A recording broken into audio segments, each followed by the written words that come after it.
Welcome viewers to another edition of Brave Namibia, where we celebrate both ordinary and extraordinary Namibians. For more than a decade, Family of Hope Services in Havana Informal Settlement has given a second chance for education, dignity and hope to hundreds of Namibian children and their family. And despite funding problems worsened by COVID-19, the charity managed by Phoebe Silvanus continues to do what they can do to ensure no child is left behind. More from Jana Marie Smith.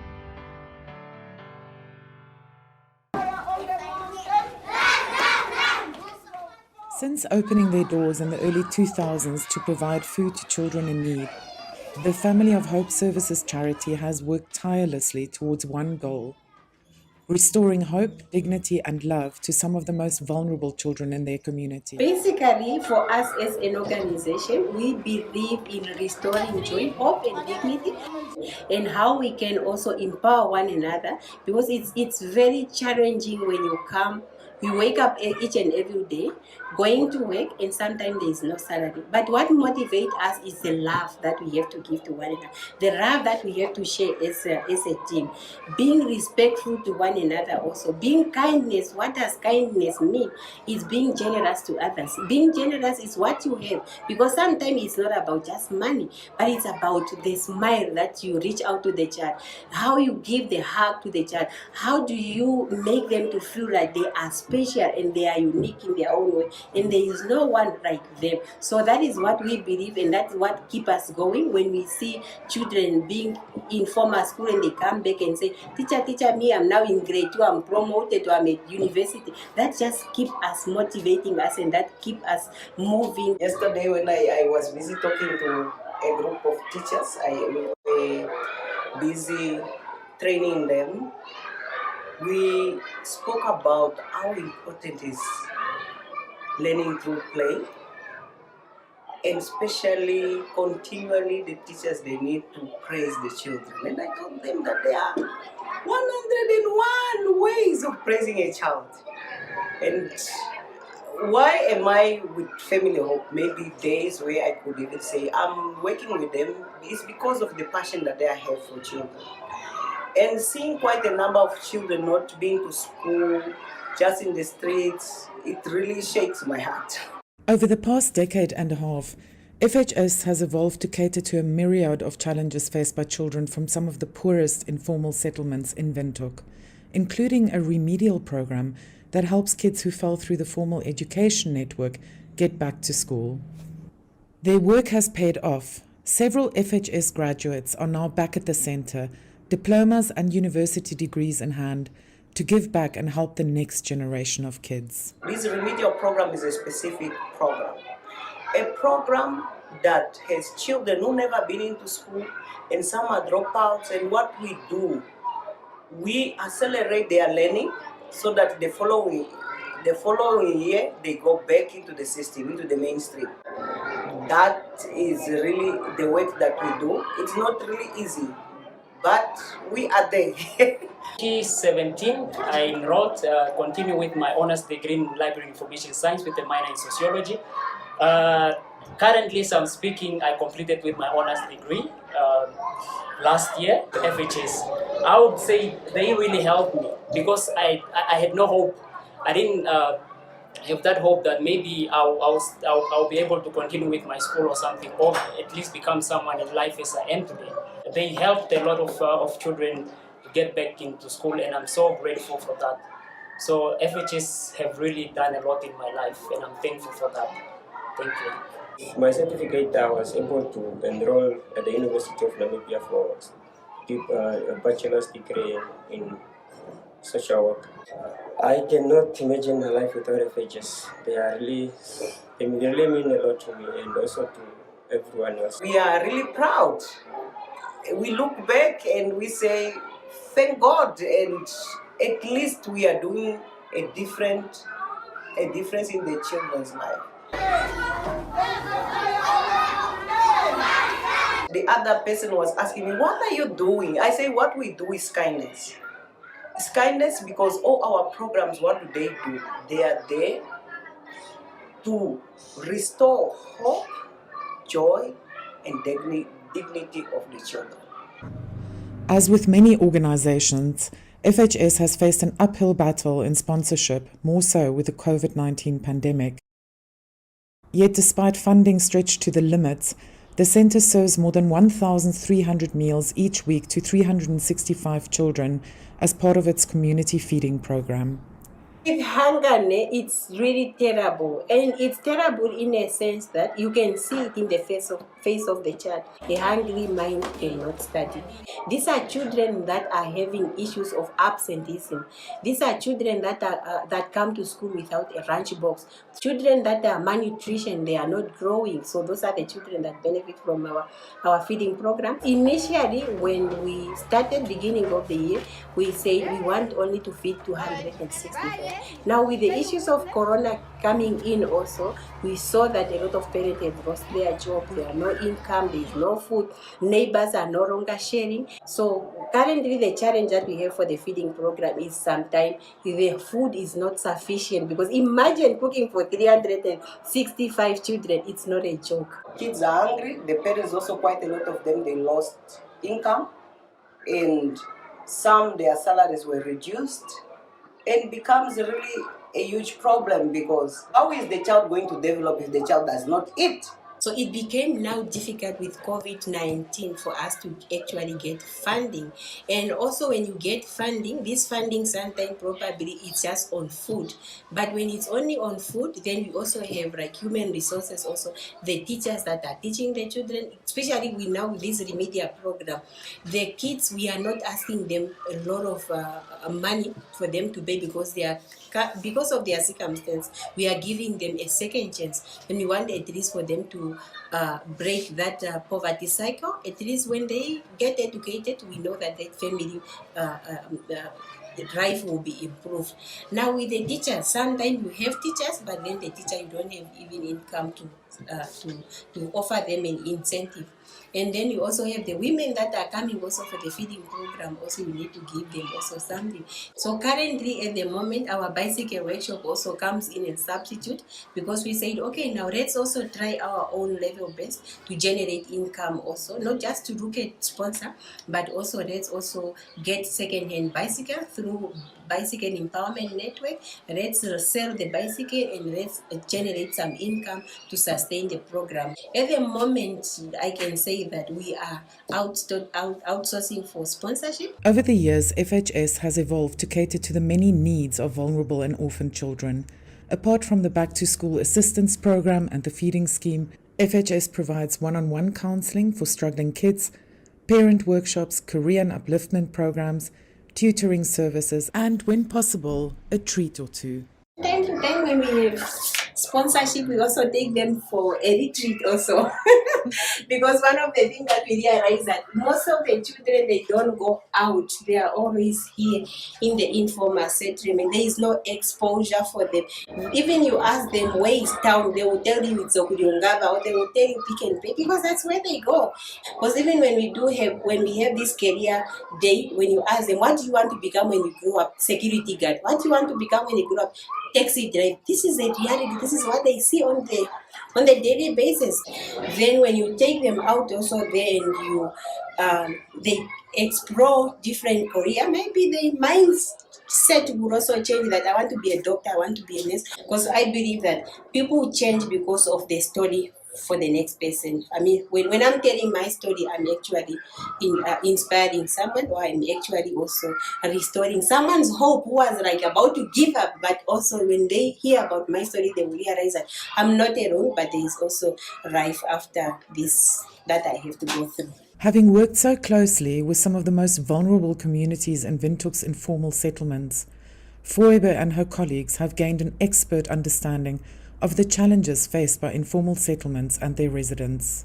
The challenges are so complex, they are so wild, and when you look at it and then you say, we wish the government can able to this to meet us halfway, because it becomes so stressful where you are actually trying your level best together with the community leader, but the challenge are actually beyond your circumstance, beyond what you can able to assist in terms of sanitation. Like in this informal settlement, they've been there since 1991. At the end of the day, you don't even know what to do yourself, how to assist them. And also the issues of sanitation also become an issues also, whereby you see people are defecating in the riverbed, defecating in the plastic bag, and hunger become a serious issue so in the informal settlement. And you can see it even in the eyes of the children. At the end of the day, some of the challenges, they are just overwhelming, and us as community leaders, as community members, we are unable to do this unless the government also meet us halfway. Yeah, my desire, or what I really like is to actually help our people, especially improve the standard of living, and also to restore joy, hope to those that are hopeless. That's why I actually chose to be involved in community development work. So besides the Family of Hope services, I also help with a community-led total sanitation. It's a program that help to sensitize or give awareness raising on how community people can actually solve their sanitation issues in terms of building their safe toilet, in terms of also how to manage their waste. So that is why I actually get to involve to see the changes in the community, because it shouldn't be just always that we have to wait for the government to do for things for us, but also as a community we can come together and able to solve those issues. I'm part of the Community Development Committee, that we call it CDC for Moses Carey, and on top of that also I'm a church leader also, so it's a package basically. Yeah. Take a load off and tune into another episode of Brave Namibia as we take a look at both ordinary and extraordinary Namibians. Brave Namibia is broadcasted on NTV Saturdays at 6:30 p.m. and Oneuptwo.com, as well as broadcasted on the following Facebook platforms on Wednesday at 5:30 p.m. Republican, Allgemeine Zeitung, Namibian Sun, and all Namibia Media Holdings pages. For more information, contact the Brave team at brave@synergy.com.na. Brave Namibia, for the ordinary and extraordinary Namibians.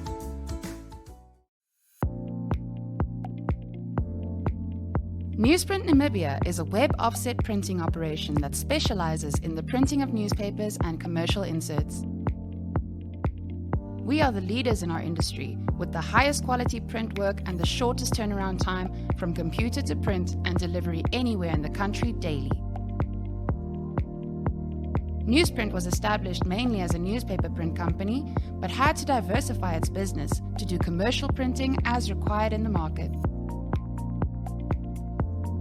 We print commercial inserts previously printed in South Africa in the shortest possible time. We, as an organization, also started printing workbooks for our education system and will also print textbooks for the Namibian market. For more information, please contact print@newsprint.com.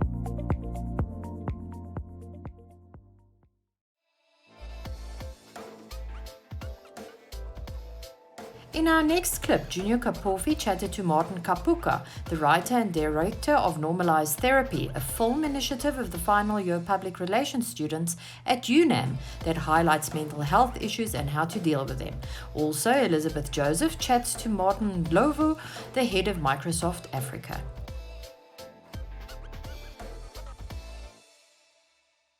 Good day, viewers. You're tuned into Brave Namibia, where we look at Namibians doing extraordinary things. You're, of course, watching it on DSTV channel 285 and GoTV channel 94, soon to be GoTV channel 25.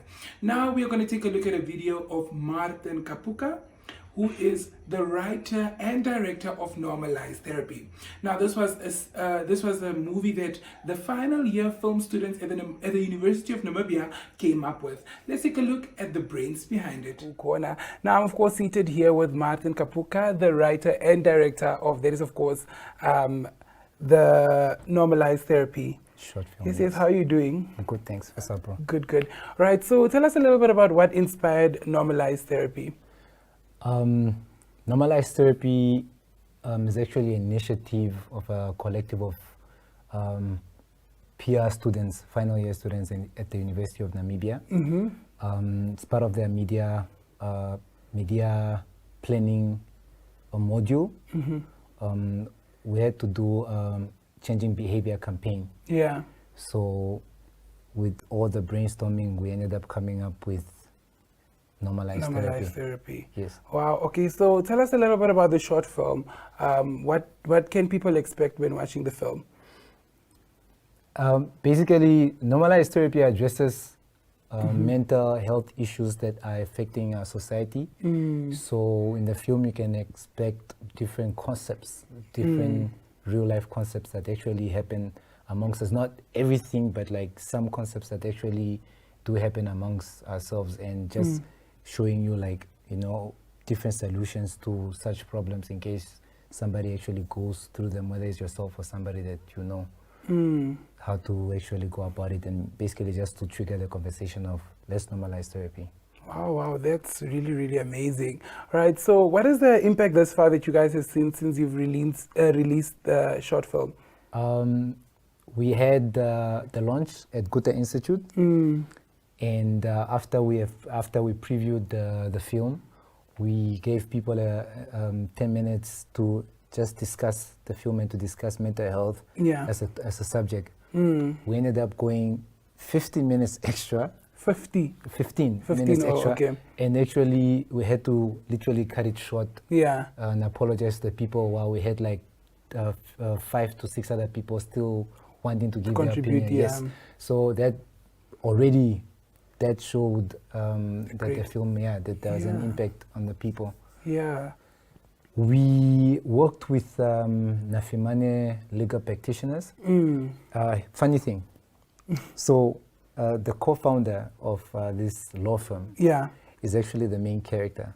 Is it? Yeah, so he's a very talented guy, and he went out of his way to sponsor us. He sponsored us, and then we also had Raw Media Solutions that gave us a good discount on shooting the film. And also, of course, National Art Council have always been supporting any initiative that Black House Collections is doing. So they constantly have our back.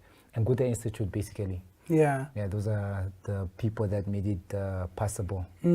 Wow, that's indeed great. All right, so tell us a little bit about normalizing therapy. What is the importance of normalizing therapy now, if we are to move a little bit away from the movie, the short film? Okay, normalize. I'm not a psychologist. Yeah. I'm not a professional.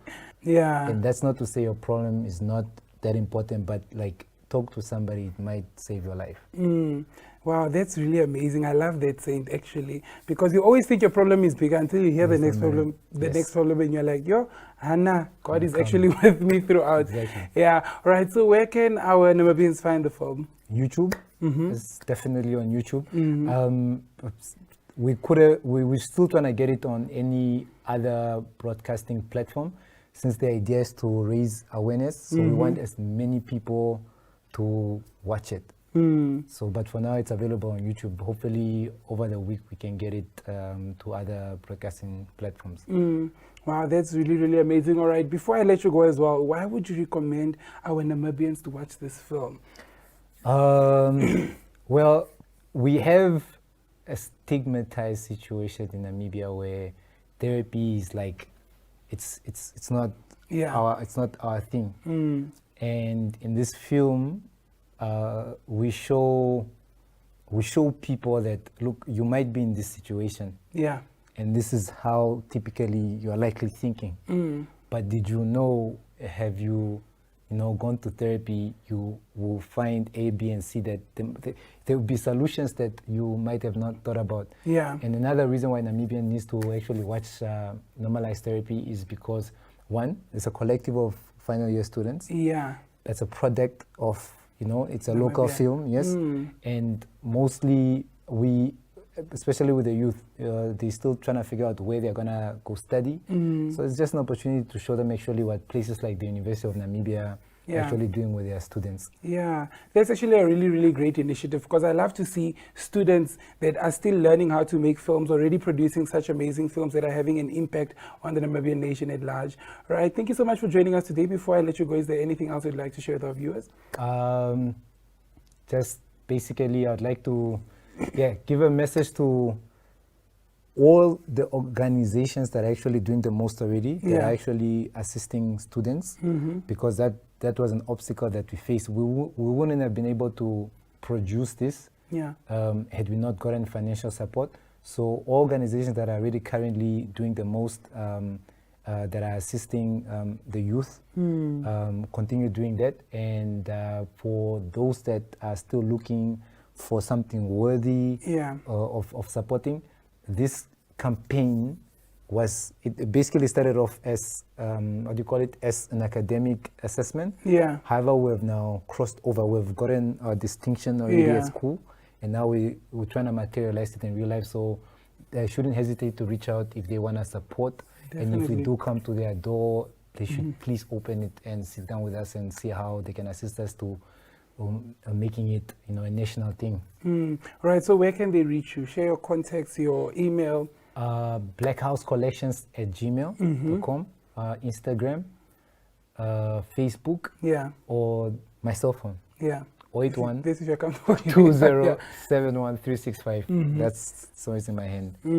All right, there you have it. You heard it yourself from Martin, that you guys should definitely head out to YouTube to watch this film, because it is, of course, made by Namibian creatives, made by our final year students, of course, at the at the University of Namibia. And they are definitely doing the most. And I think if anyone out there would also like to sponsor them to create any other films, of course, using our Namibian creatives, you've heard the email, Blackhouse Entertainment. Blackhouse Collections. Blackhouse Collections at gmail.com. Yes. Don't waste time. But anyways, this of course Martin Kapuka, who is the director and writer of Normalized Therapy. Now we'll be taking a look at Martin Ndlovu, who is the head of Microsoft Africa. Let's take a look as Elizabeth chats with him. Sure. So my name is Martin Ndlovu. I am the head of skills development at Microsoft Africa. Perfect. What does that entail? So for a regular Joe like me, just explain to me what your job entails. Right. So it's good questions. You see, when you're in the digital space, in the digital business, you find that as we're transitioning now, I think a lot of people have heard about 4IR. It's just a word that's being thrown around. But when we're talking about the fourth industrial revolution, what we're really talking about is how jobs are changing. So we're with the advent of automation and AI and data, we're starting to see that certain job roles that we traditionally knew in the third industrial revolution are changing. So you will have a lot of people whose skills are just not up to date anymore and are not relevant anymore, and that's where I come in. So I'm here to build strategies to really upskill people who are in the workforce already, who are full-time professionals. We need to give them the new set of skills, and those that are just coming in, straight out of school, we need to make sure that as they enter the job market, they have the right 21st century skills. So building strategies around how do we make partnerships across the continent with universities, with large corporates and enterprises, and how really we can position these new skills into their day-to-day lives. As you know, nowadays we don't talk about university as the end of learning. We now talk about continuous learning. So As technology is evolving faster and faster, we're going to see that the skills required to keep up with that technology are going to be required on a much regular basis. And as such, we're going to need to keep upskilling ourselves going forward. Okay, cool. And does that require you to be in an office space regularly, or do you work from home? What's that like? Yeah, I mean, look, nowadays remote work is the new norm. So for me, it doesn't really matter where I sit as long as I have an internet connection on my device.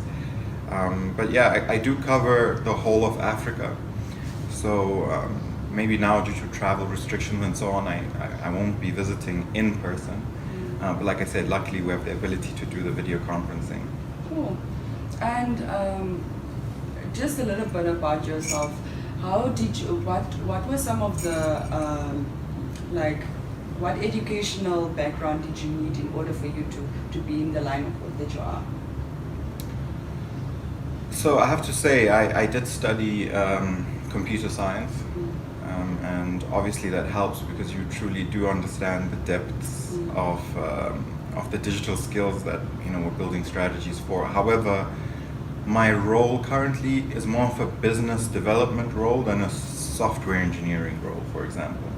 A lot of the stuff I'm doing right now is really more on a strategic level. And this is just stuff I've learned over the years in managing my own businesses and learning on the job. Okay.